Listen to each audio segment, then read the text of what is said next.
Hello, bonjour, namaste, ni hao, and ohio, everybody. What is going on? It is Gale here. Welcome back to the YouTube channel once again for another Danmachi Battle Chronicle video, and a very happy new year once again to every one of you, of course.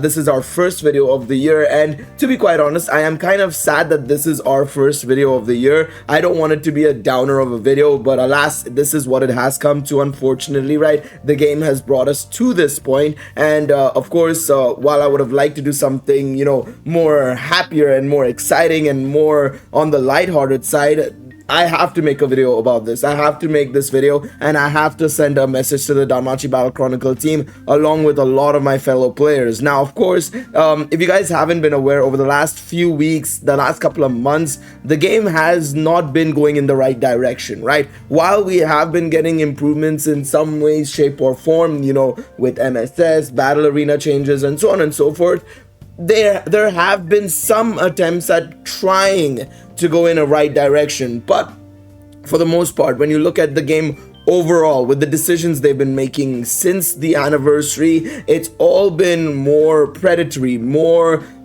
financially focused, rather than focusing on the passion of the fans, focusing on what makes Danmachi.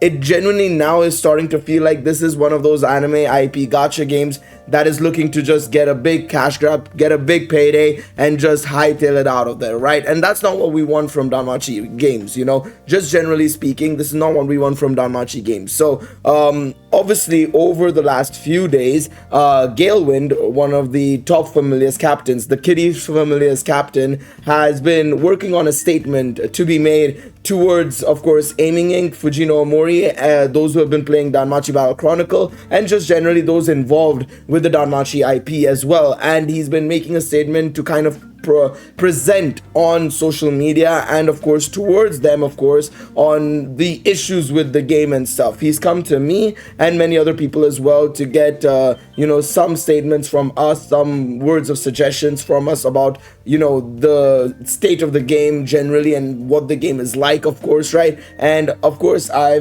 and many other people have been glad to help him make the statement. And he's not only made it in English, he's made it also in Japanese. He first posted it in Japanese because it makes sense to post it in Japanese. It's way more important to post it in Japanese because, of course, one of the key things that you need to realize when it comes to just generally gacha games in general, right? They will be focusing on their main player base first and foremost, which is of course usually those living in Asia, Japanese players, Chinese players, Korean players, depending on where the gacha is from. They'll focus on those demographics first and foremost. So having it in English is obviously all well and fine, but I recommended it to Gilwin, and he also agreed and was planning on doing it anyways, that he wanted to get it translated into Japanese by somebody who's well versed with the language as well, so that basically if it comes across any of the Japanese players, they will be able to repost it and agree with it if possible. And that was the most important thing, was to try and see if they would agree with it, if they would obviously give their +1 on the post as well. And the reason why I'm making this video as well is to also get it out there to you guys as well, to share it in the community as well. I will be leaving a link to both tweets down below in the comment section as well. I would urge you guys to retweet it, like it, whatever it may be. And of course, if you can, share the video, share the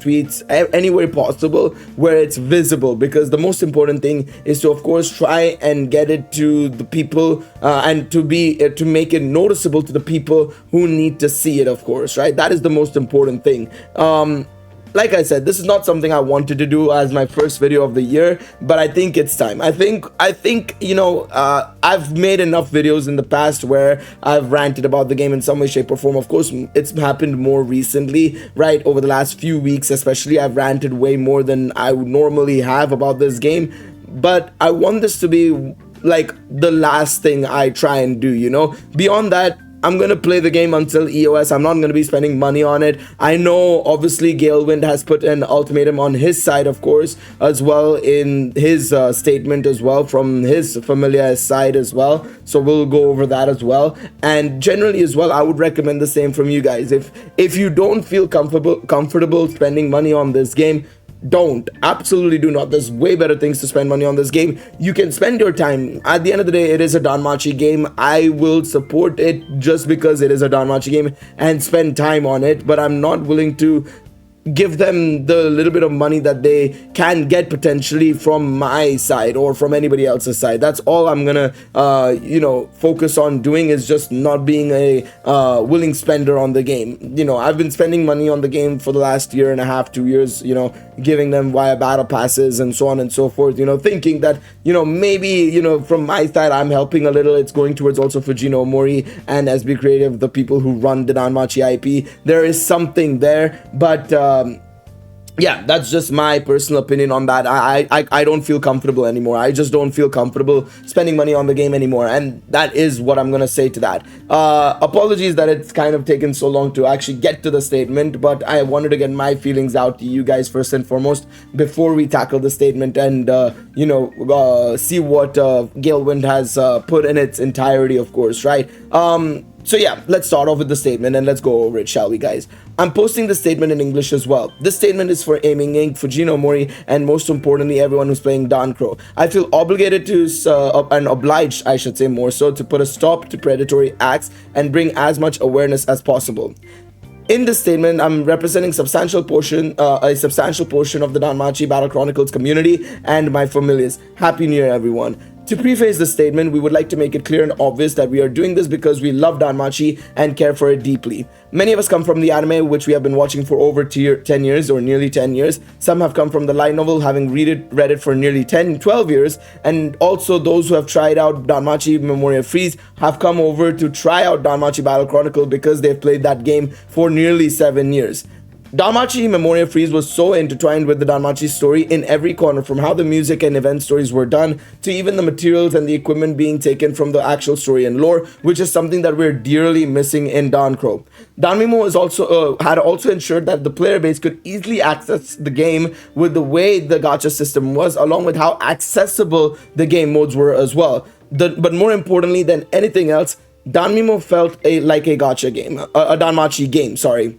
The characters felt like the characters we've been following, and it felt like we were in the Danmachi world with its stories. With Dancro being out for nearly 2 years now, a lot of fans of the series are having serious concerns about the direction this game is taking, as it feels less like a Danmachi game and more like a gacha game, just using the Danmachi name. And many are leaving because they're simply not interested in playing a game that just does not share the passion and dedication the fans have and are looking to just use us to generate revenue.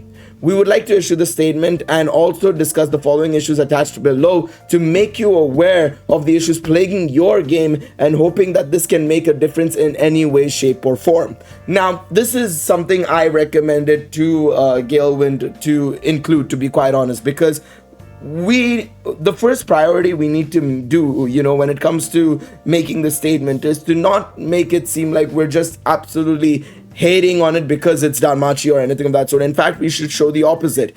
I felt like we needed to show, and we need to also show that, we've been following this series for a very long time. We've been following the Danmachi EP for a very long time, and that we have immense care for it. We want to see it thrive. We want to see it do better. We want to see something special from it. And I wanted to also tackle on the fact that Danmimo was that something special. We had something very, very special with Danmimo that has just not translated over to Dancro whatsoever. And it's like I've been saying for a very long time, and I kind of put that point in there for Galewind, was that Danmachi Memoria Freese was a Danmachi game first before it was a gacha.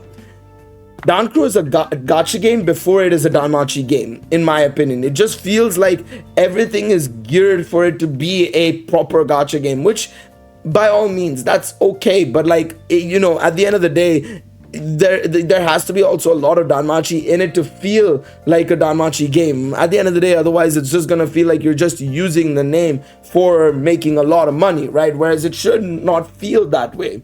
Obviously, every gacha game's objective is to make money, but that does not mean you put that in the front and center, right? You look at games like Genshin Impact, like Honkai Star Rail, and so on and so forth, right?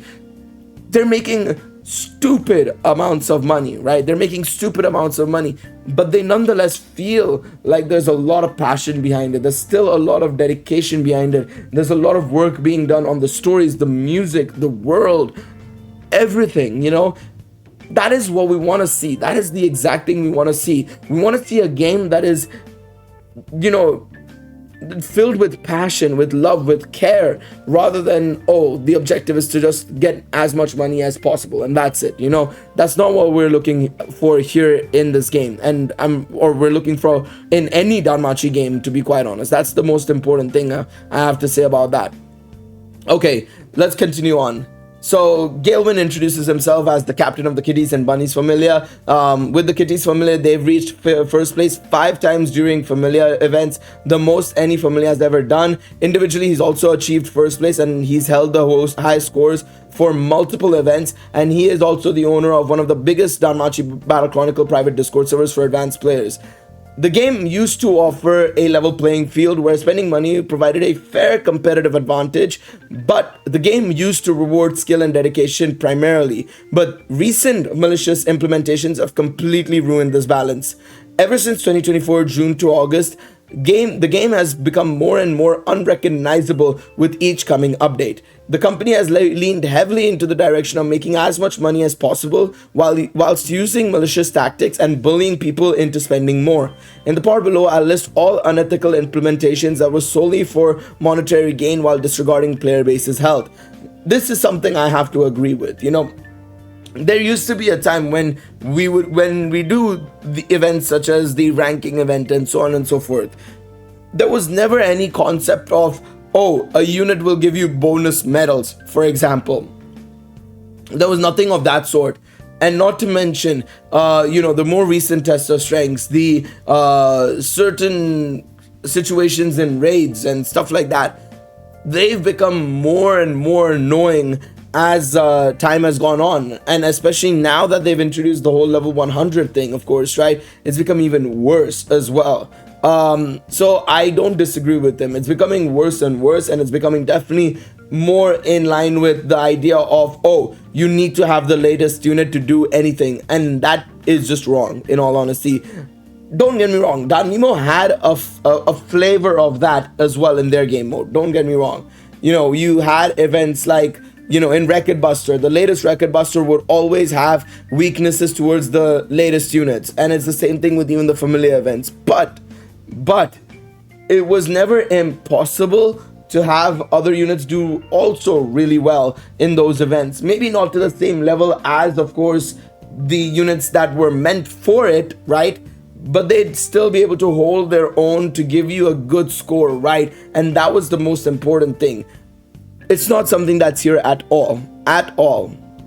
Late June, units without the advantage, type advantage this is, deal 99% less damage in new events. This limited a whole player base's creativity and left them being unable to use most of their previous investments. This was the foundation that made it easier for aiming to dictate what units could be used during the events. I agree with this. You know, why are we forced to use water units now? You know, let us use some other units so that we can try and do something, you know, in ranking events and stuff like that. Obviously, maybe it's not something we're going to do a perfect job with necessarily. Maybe it's not going to be as good as the latest unit, or maybe it might be a little bit better than the latest unit, but that's just how it is then at that point, kind of thing. You know what I mean? Like, this is the reason why I recommended the idea of potentially including like sort of specific type advantage or type weaknesses and type resistances. In my opinion, I think that would have at least made it a lot better, just like how Danmachi did. Rather than implementing a straight up 99% less damage, it's such an easy way, or obviously it's a very easy way to kind of get people to only summon for the latest unit. But even with the type weaknesses and resistances, let's say they were including like minus 30% weakness to water, so water deals 30% more damage, right? Wind does 50% less damage because type disadvantage, and also 50% less damage straight up. But then the other elements could just be neutral, or maybe get a 10% strength boost or a 10% you know resistance boost or whatever it is, right? That way at least the other units still have a chance of being able to do something, you know. Locks of trainings, extremely powerful tool that has only been accessible through paid salas ever since September when they were released. I wouldn't say extremely powerful tool, but I agree with the sentiment here nonetheless. The fact that the locks of training has still not been available for free is unbelievable to me. The item itself is arguably not that powerful because you have to use one lock every single time you reroll. No matter what, it doesn't lock the stat permanently. You have to keep re-rolling it and you have to keep locking it consistently to be able to get to be able to keep re-rolling it, and without it changing, you have to keep using a lock on that characteristic. But still, nonetheless, that is even more of a reason why it should be free. The fact that it's locked behind paid salas tells us that they really are desperate to get as much money as possible from that as well. Taking away free salas step-up banners. The original banners provided valuable 2 rainbow bonds for 2,800 free salas, whereas now we don't even get the rainbow bonds and it's also paid salas. Yeah, I agree with this. I don't know why they decided to remove those original banners completely. I think it is completely stupid in all honesty. I think it is so stupid. Reworking the pity system. Whilst previous pity system wasn't perfect, you at least had the 50-50 chance at 80 points. New system offers you a banner scene card midway through, and that change left many dissatisfied. However, there is a bigger problem when some of the banners, for example, the recent festival banners, don't even give you that. Instead, it's only one fragment of wisdom, which's value is extremely low compared to a scene card or a 50-50 chance. I agree with this. On paper, I still think the overall changes, or maybe not overall changes, but like the core changes, the main changes they made to the pity system, right? Lowering it to 160, increasing the rates. I think that's all fine, or I should say increasing the overall featured rates. I think that's fine. But then them implementing this whole thing of removing the 50-50, which it's a 50-50 chance. You're not gaining anything from removing it, to be honest. You're only losing because people would be less invested to do a lot of multis and lose their salas to then spend more money on buying salas, right? Number 2, why are you rating up general pool units? That doesn't make any sense. Like, that's just why. There's no reason for that. There's absolutely no reason for that. Just increase the overall unfeatured rates as well, general pool units rates, and increase the featured unit rate. That's it. That's all you need to do. I don't understand why that was a thing. That is just so stupid. But yeah, I think it was like the whole case of, again, the 2 steps forward, 1 step back. In this case, I would say it's more of like 2 steps forward, 2 steps back. It's the same thing where we didn't really gain much out of it, to be honest. The pity system change, of course. That's my personal opinion on that front. Taking away earnable event banner tickets from Shop Exchange and replacing them with regular gacha tickets. This one I agree with to an extent. The thing is, they now give it via the salas, right? They give 3,000 salas basically through the entire event and everything, right? Not talking about login bonus, just talking about the event itself. That does basically equal to a 10 pull on a banner. So I'd say there's that, but I do agree it would be just nicer to give us event banner tickets, and heck, it would be better for them to do it as well. I don't know why they don't do that, because it's less salas for us to obtain as well, in that sense. So yeah.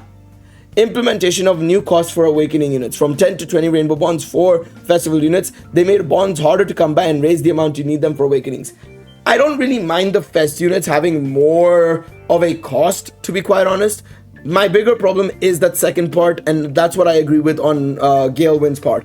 The fact that they made it so hard to get rainbow bonds now with all these new, stupid like ranking events like total point ranking and all that sort of jazz and everything, and anything, like also removing it from the gacha, like we said, right, with the 2,800 free salas. So stupid, so dumb, in my opinion. I completely agree with that point. It's like, how is it that it's now harder? You've not only done the whole thing of making us need 20 rainbow bonds for fest units, but also making it so that we need to farm way more, or we need to wait way longer to get that many rainbow bonds. It's so stupid, in my opinion. It's dumb. Okay, introduction of total point ranking events. It's a point accumulative event where one uses stamina to participate. The winner is determined by who spends the most money on Jagamaru Kun or potatoes, and people are put against one another and are forced to outspend each other with real money. Absolutely. Agreed with that. Introduction of damage ranking events. In these events, you compete against other players and who can deal the most damage in a given limited time. If you want to compete in these events, you are forced to awaken your units to match, which is A5, and train their ability boards more below. Of course, right? It is extremely expensive to max out even one character, but we were forced to do this for multiple consecutive events. Removal of event shop exchange and introduction of loot box gacha. This change has directly affected players' abilities to receive materials needed for characters training, ability boards. Previously, we were able to use our resources and exchange things that we need. The gacha has eliminated that. We are barely getting any materials out of it. I agree with that compared to what we were able to previously. You are forced now to grind abyssal exploration if they want to do content and be somewhat competitive. And while we can grind for materials, it's way too long. Abyssal exploration takes about 10-15 minutes, which, don't get me wrong, one run a day, it's fine. Doing more of that it's just not fair on players to, do that, to be honest. I think it's so stupid in that regards. It's unfair, and many players should not treat this as like a second job, like he's saying, right? Absolutely agree with that. I think that's dumb as fuck. Now, the next few implementations have been the most predatory and were the tipping point for a lot of the top players. New gacha point system. Paid sellers rewarding you double the amount of points that count towards pity. I don't think this even needs to be explained how this is promoting the use of money. Absolutely, there's no doubt about it. I do think it adds more value to the paid sellers, absolutely, and it does discriminate a lot between the free-to-play players and of course the paying players, but at least, considering the price of sellers, I do think at least it's worth it to use that paid sellers now in that sense. But yeah, I don't disagree with the point of like, oh, now it's like making us have to use money kind of thing. Absolutely. Level 80 to 100 level cap increase.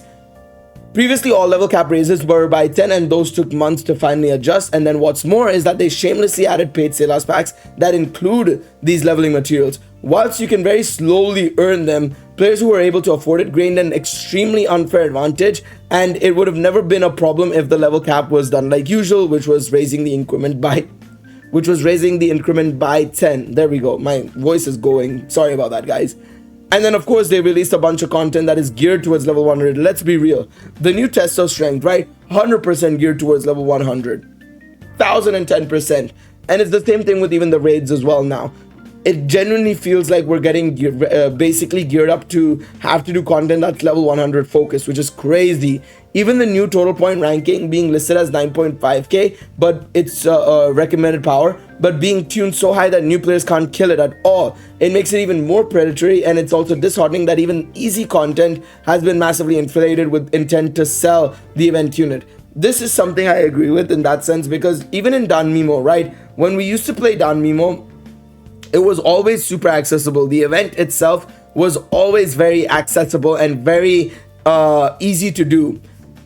Obviously, you're gonna find a challenge in doing Record Buster, in doing, the Grand Wars, the Final Trials, the 7-zone hard difficulty events, right?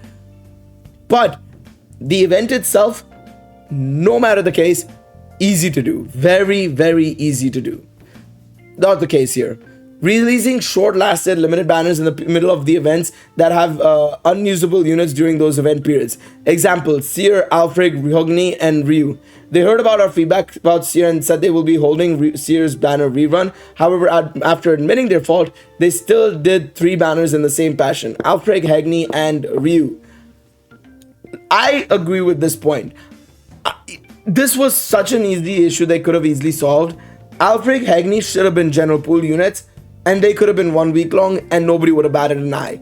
Ryu, being a fest unit, should not have been only 1 week long. This is a unit that should have been at least 2 or 3 weeks long. Why is it 1 week long? Oh, money. Clearly, money. Absolutely. Releasing Alfred in the middle of the event with event breaking 2000% bonus. Releasing Alfred in the middle of the event with event breaking 2000% bonus. Event was cumulative points through daily tries, which meant if you wanted to keep your place at the top, you were forced to pull a unit just for his bonus, even if he had no use in the combat whatsoever. This caused a huge uproar and made a lot of people quit. The reason for this is because, and why people quit, right? I'll give you an example of what happened, and just an idea of what happened, generally speaking, or what could have happened, I should say, more so. Say, the thing is, Alfred released about 3 hours before daily reset happens, and you get 3 attempts per day, right? There are a lot of people who would have obviously done their runs way before that, of course, right? Be it, of course, due to time zones, whatever it may have been, maybe getting busy in the evening or morning, wherever they may be. Time zones are a thing, you know, people are busy through the day. You might have to do your runs very early on, right? You drop Alfred with the 2000% bonus. You basically are telling people, okay, immediately summon, you get 3000% or 2000% bonus, and you can get a big boost over the other player who was just running a second ago, and you'll be able to get into the first place position very easily, or whatever it may be, whatever position you're looking at. And then the other player is now forced to catch up, which he can't because he's lost a day basically, right, to the other player, and now he also has to spend a lot of money to get the unit. It's not really fair now, is it, right? It's again very predatory. It's very, very focused on trying to get money as well, right? But yeah. Additionally, we would like to add that Alfred's release was the first time the event bonus affected the score for non-total point ranking. Agreed. Adding a multiple layers of malicious actions in a single event. Exactly. Implementation of raising event unit stats was from 40% to 200%. Previously, 40% was big enough and could have already been considered unfair. Raising it to 200% narrowed players' options even more. Now it doesn't even matter if you have strong investments from the past that have attribute advantage. You're forced to spend money on Gacha or you don't stand a chance. Absolutely. It's why I tell players again and again, with Mikoto and Eyes, you really cannot judge them really well because they are getting a 200% stats bonus at A5 or whatever it is. They're getting a huge bonus, and it just seems unfair to even like recognize how good they actually are in the grand scheme of things, because after the event they'll probably be solid, but nothing crazy like how they are seemingly being in the actual event, you know. That's just my opinion on that front. We would also like to add a point about the serious issue of this game. Translations are always subpar for the English client version. Often, in-game notices about characters and events are different from notices in the Japanese version. Few examples: character skill descriptions, event bonus multipliers. All of this is making it more annoying for the global players to get invested in the game and learn more about the series when there are so many mistakes and misunderstandings on how the game may work or not.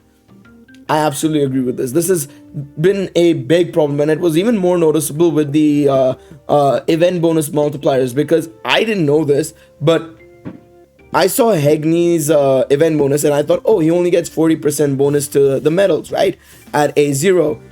No, it's 200% at A0 apparently. Seems like they made a mistake in the English version, which is fantastic. I mean, like, that's just so handy to have, of course, right? People wouldn't realize it, but yeah.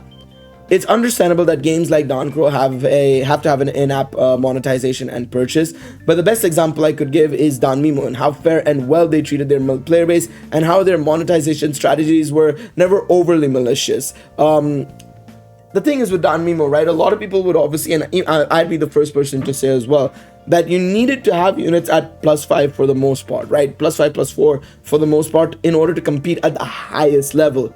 But there was always things to alleviate that in some way, shape or form. And if you wanted to just be a collector, and if you just wanted to play the game very casually, and if you wanted to still do a majority of the content at a base level, you didn't need that. You never needed that. You never needed to go above and beyond. You just had to be a little bit more focused. When it was +5s, you always had to just make sure you were summoning for the right things, basically, if you really wanted to compete as well. I know a lot of people who were in the top ranks, like top 50s, top 100s in Danmimo, without having spent a dime, basically, right? These people were completely free to play. They just had to make decisions that, of course, maybe most people wouldn't want to make, which is skipping their waifus and stuff like that.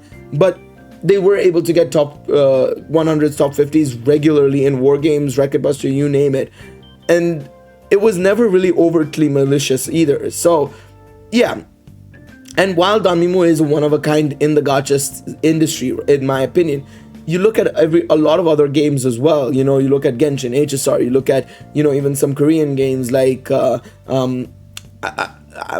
Brown Dust 2, let's say, for example, or even Solo Leveling or Rise or whatever it may be. You look at all these games that are popping up in various other nations and countries, and even some Psy games as well. You look at Psy games in Japan, and they just have so much of a better monetization system where it never feels like you have to go out of your way and purchase stuff. Recent Doncro monetization implementations have made it nearly impossible to keep up, even for those with deep pockets, while free-to-play players are left with absolutely no chance. Winning or even placing high no longer feels like an achievement. It's become a hollow victory for those who spend the most. As a familiar captain and overseeing a large and active community, I've witnessed the impact of these predatory practices firsthand. While we had belief in the game improving, we've been seeing the opposite and even attempts by the team to prey on its player base, and the feeling of the player base has been turned away from belief and hope to skepticism and downright distrust. From players spending over $10,000 to even those supporting the game by playing it every day, your player base no longer trusts you to support us and are quitting the game. We made the statement to see if change could be made, and we hope you do respond to this, as enough is enough, and we want Danmachi to be with a better team and with those who care about the series and not one that leeches off its fans. And of course, this is something that Gilwin added on top of everything, is that if no changes are addressed and made, they will disband the familiars, the top familiars, and all members will boycott the game. They're committed to standing up for the community and the players' health. I respect this entirely. Like, I completely agree with this. And to be honest, I co-sign it in a way, to be honest. Of course, I personally will be continuing to cover the game, obviously from my end, as a Danmachi content creator. First and foremost, that's my job. I will continue to cover the game. However, I'm not going to be actively, like I said, encouraging people to spend money on the game. I'm not going to actively encourage people to, make purchases or, make decisions that might help support them in any way, shape, or form. I will be the first person to say, don't spend on the game. Feel free to play it if you want. At the end of the day, it's a Danmachi game. A lot of Danmachi fans need to have something to play. There's no other Danmachi game available unless you want to go out of your way and play Infinite Combat, which isn't a bad game, to be fair, but it's also a very limited game in that sense. It's a very old game and stuff, and we're all waiting for, of course, Full End of Water and Light to come, and even then, that's also going to be limited in terms of it being, of course, right, a game that's got an end story, right, and it's probably not going to get, DLC or whatever, maybe, potentially, I don't know, of course, right, but yeah, obviously, you want to have a game that's live, a game that's ever evolving, a game that also involves Omori with the stories and stuff, right? And again, at the end of the day, I do think that there is people at Aiming Inc. The team, there is a team at Aiming Inc. that does have some care for Danmachi as a whole and the series, and of course what they're doing with it in Dancro. But the problem is they're incompetent, in my opinion, just brutally being honest here. I feel like they're incompetent and they made the wrong decisions, which is now bringing in the higher ups from Aiming Inc., who obviously are more business minded, who are more money minded, who want the money first, more so than anything else, and are forcing them to make these implementations to just try and extract as much money from the IP as possible. Because at the end of the day, they're probably spending a decent chunk of money, paying for the licensing and everything, and not to mention the costs of running the servers, the costs of, operation, just all of that stuff, right? You combine all of that, and there's probably that, pressure on them as well. They need to make the right decisions, to be honest. In all honesty, this is just going to turn away people more from spending than actually getting people to spend, in my opinion. Like, you're going to get people who are big time spenders, people who are spending over $10,000, like Galewind put in his post, right? You've got people who are spending over nearly $10,000 and don't want to play the game anymore or quitting the game. That's a big chunk of change to lose out on, basically, right? And so there is that factor that they have to consider in when it comes to just generally this. But yeah, again, I do feel kind of bad that this is the first video of the year that we're bringing out, right? A bit of a downer of a video, but I have to talk about it. I have to be honest about it, and I have to obviously give you guys my thoughts on what Galewind posted, and of course tell you guys to share it as well, to repost it as well. Like I said, I'll be leaving both the English version and the Japanese version in the description down below, so you guys can retweet it and share it. But I appreciate all of you all for watching the entirety of this video. If you did, if you stuck around, I appreciate that. Leave a like, subscribe to the channel, all that sort of good stuff. I'll be covering a lot of Danmachi stuff over the next couple of weeks, months, and whatnot, so be sure to be there as well for that content. But of course, I will see you guys as always in another video. Until the next one, guys, take it easy, everybody. Bye bye.